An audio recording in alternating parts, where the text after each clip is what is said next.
আবু দাউদ শরীফের মধ্যে আল্লাহ রাসূল সাল্লাল্লাহু আলাইহি ওয়াসাল্লাম একটা হাদিস উল্লেখ করেছেন। হাদিসটা হলো আল্লাহ রাসূল সাল্লাল্লাহু আলাইহি ওয়াসাল্লাম বলেছেন, কিয়ামতের ময়দানে দুই শ্রেণীর মানুষকে দেখে সমস্ত নবীরা ঈর্ষা করবে। কি করবে? হিংসা করবে না, ঈর্ষা করবে। হিংসা একটা জিনিস, ঈর্ষা আর একটা জিনিস। কিয়ামতের ময়দানে দুই শ্রেণীর মানুষকে দেখে সমস্ত নবীরা ঈর্ষা করবে, সমস্ত শহীদরা ঈর্ষা করবে। কিয়ামতের ময়দানে সবচেয়ে বেশি সম্মানী থাকবে দুই শ্রেণীর মানুষ।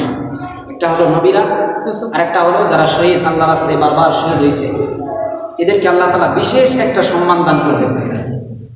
কিয়ামতের ময়দানে যেখানে সবাই ধৃত অবস্থায় থাকবে, এই দুই শ্রেণীর মানুষ এরা অনেক স্বাচ্ছন্দ্যে থাকবে, আনন্দে থাকবে। আল্লাহ তাআলা এমন সম্মান তাদেরকে দান করবে। কিন্তু দুই শ্রেণীর মানুষ এমন আছে যাদেরকে দেখে এই নবীরাও ঈর্ষা করবে, এই শহীদরাও ঈর্ষা করবে।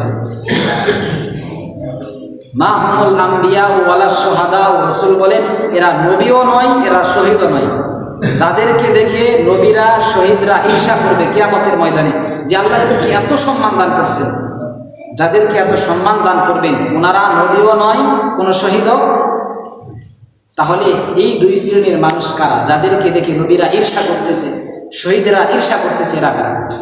আল্লাহ রাসূল সাল্লাল্লাহু আলাইহি ওয়াসাল্লাম বলেন এরা হলেন হুম কওমুন তাহাব্বু বিরূহিল্লাহ আলা গায়রি আরহামিন।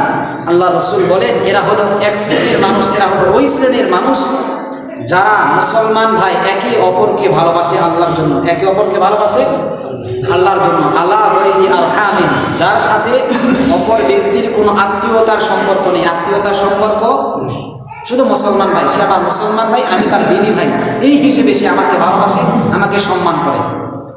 একজন মুসলমান ভাই আর একজন মুসলমান ভাইকে ভালোবাসে, এই দুইজনের মাঝে কোনো আত্মীয়তার সম্পর্ক, শুধু এতটুকু সম্পর্ক, সে একজন মুসলমান, আমি একজন মুসলমান, সে আমার দিনী ভাই, আমি তার দিনী ভাই, এই হিসেবে ওই মুসলমান ভাইকে এই মুসলমান ভাই ভালোবাসে, সম্মান করে।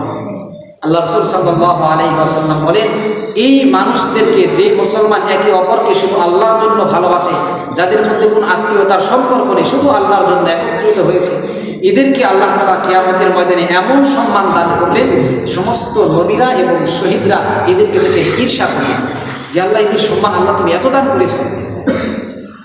আচ্ছা, এই শ্রেণীর মানুষেরা কারা? এই শ্রেণীর মানুষদের সবচেয়ে বেশি দেখা যায় দাওয়াতে তাবলীগের মধ্যে। কোথায়? তাবলীগ জামাতে। এদের মধ্যে কোনো আত্মীয়তার সম্পর্ক নেই। আমার মনে পড়ে আজও পর্যন্ত আমার কিছু ভাইয়ের সাথে আমার এতটুকু সম্পর্ক আছে। আরও 5 বছর 7 বছর আগে আমি যখন 3 চিল্লা কমপ্লিট করছি, আপনার ওই যে ইয়ের দিকে মাদারীপুর, ওখানে 2 জন সাংবাদিকের সাথে আমার সম্পর্ক আছে। এরপরে ওই 2 জন ভার্সিটির 2 ভাই পড়ে। এরপরে যে আপনার এইদিকে কি বলে গেলাম, কাশিমপুর কারাগারে ওনার বাবা ওই সময় কাশিমপুর কারাগারে মানে থানার প্রধান নিয়েছিল। ওনার ছেলেও আমার সাথে চিল্লাই সময় দিয়েছিল 20 দিনে। ওই সময় উনি জেনারেল শিক্ষিত। এই যে এই মানুষগুলোর সাথে এখনও পর্যন্ত আমার সম্পর্ক, 5 জন স্যারের সাথে আমার সম্পর্ক আছে। ওনাদের সাথে শুধু আমার এতটুকুই সম্পর্ক, আমি ওনাদের কোনো দিন দেখি নাই, ওনারাও আমাদের কোনো দিন দেখে নাই। শুধু তাবলীগে গিয়ে হয়তো বা 10 দিন বা 5 দিন আমার সাথে ওনারা ছিল, এতটুকুই আমাদের সম্পর্ক। কিন্তু আজও পর্যন্ত ওই আল্লাহর বান্দারা আমাকে ফোন দেয়। আল্লাহ রাসূল সাল্লাল্লাহু আলাইহি ওয়াসাল্লাম বলেন এমন সম্পদওয়ালা যারা গরিব মিসকিন অসহায় মানুষকে গোপনে গোপনে দান করেছিল, হাদিয়া দিয়েছিল, এই হাদিয়া দেওয়ার পরে, দান করার পরে ফোঁটাও দেয় নাই, অহংকারও করে নাই, ফোঁটাও দেয় নাই, অহংকারও করে নাই। আল্লাহ রাসূল বলেন এদেরকে আল্লাহ তাআলা কিয়ামতের ময়দানে এমন সম্মান দান করবেন, নবীরা এদেরকে দেখে ঈর্ষা করবে, শহীদরা এদেরকে দেখে ঈর্ষা করবে, বলবে আয় আল্লাহ যদি এরকম আমল আমরা করতে পারতাম কতই না ভালো হতে, আজকে আমাদের এত সম্মান আল্লাহ তাআলা দান করতেন যদি আমরা এই 2টা কাজ করতে পারতাম। 1 নম্বর, মুসলমানকে ভালোবাসে আল্লাহর জন্য। কার জন্য? 2 নম্বর গুণ বললাম, যারা একে অপরের প্রতি দান সদকা করে, মানুষকে হাদিয়া দেয়, গোপনে গোপনে অহংকার করে, এই 2 শ্রেণীর মানুষকে আল্লাহ তাআলা এমন সম্মান দান করবে। রাসূল হাদিসের শেষে বলেন ওয়ালা হুম ইয়াহজানুন ইযা খাফান নাস। আল্লাহ রাসূল বলেন যখন সমস্ত মানুষেরা ভয়ে ভীতস্ত থাকবে, ভয় ভীতির মধ্যে থাকবে, আল্লাহ রাসূল বলেন ওয়ালা হুম ইয়াহজানুন, ওই সময় এদের কোনো ভয় থাকবে না।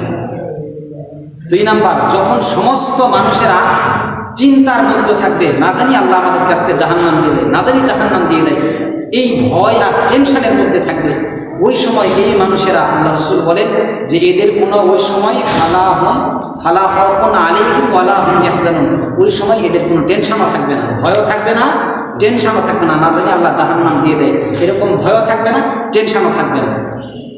তাহলে এই দুইটা গুণ আমরা অর্জন করতে রাজি আছি।